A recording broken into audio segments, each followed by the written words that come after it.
Now here's Michael Kahn with our Wednesday feature.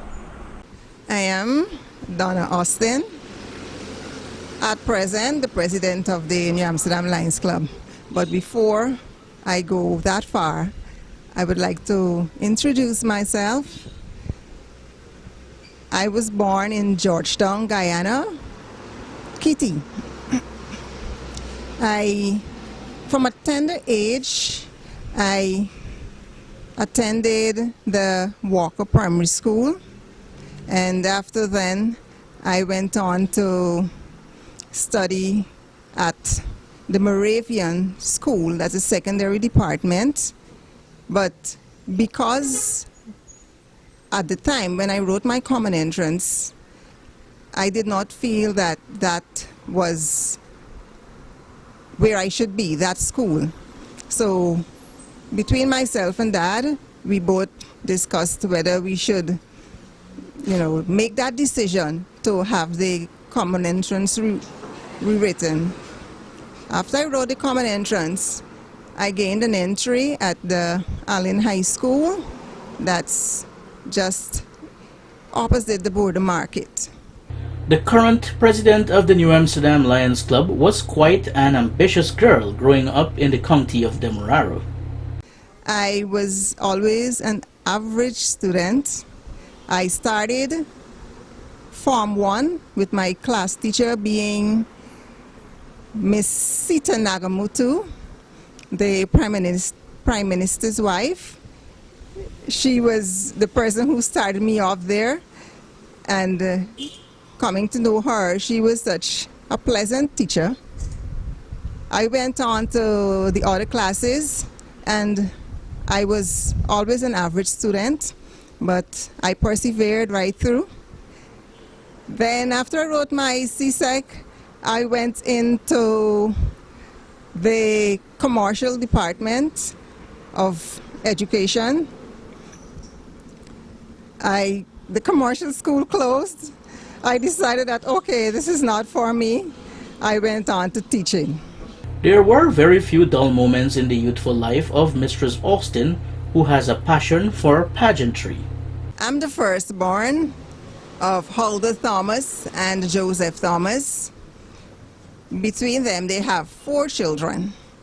But as a firstborn, I find that I was always the kind of child who was more reserved. I was very quiet and a churchgoer. I remember when my mom used to, at a tender age actually, send me to church, and it was Sunday school at that time. It was this Sunday school teacher who took me to church every Sunday. I started at age 3.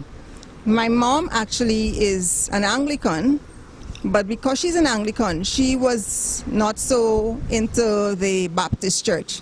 So that Sunday school teacher took me to Sunday school every Sunday. I cannot even remember a day I was not in Sunday school.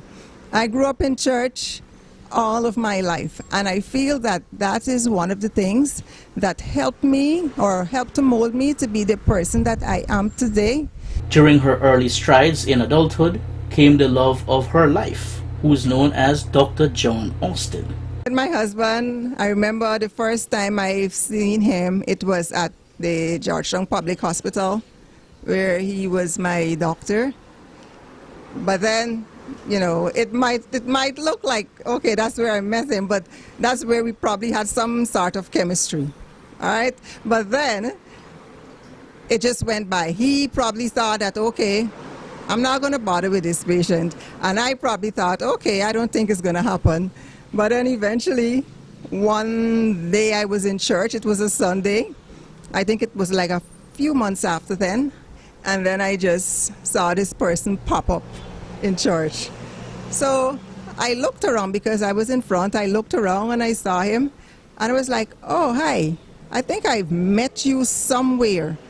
And really and truly, I did not know where, but I just know that this face was somewhere distinguished. And he too, he thought for a moment, he said yes. And he told me that, okay, yes, he was my doctor. I said, yes, that's where I met you from. And from since then, you know, it went on from there. We went home together, and then, you know, things just move on from there. She did not fail to mention those who inspired her in becoming a role model in this modern society.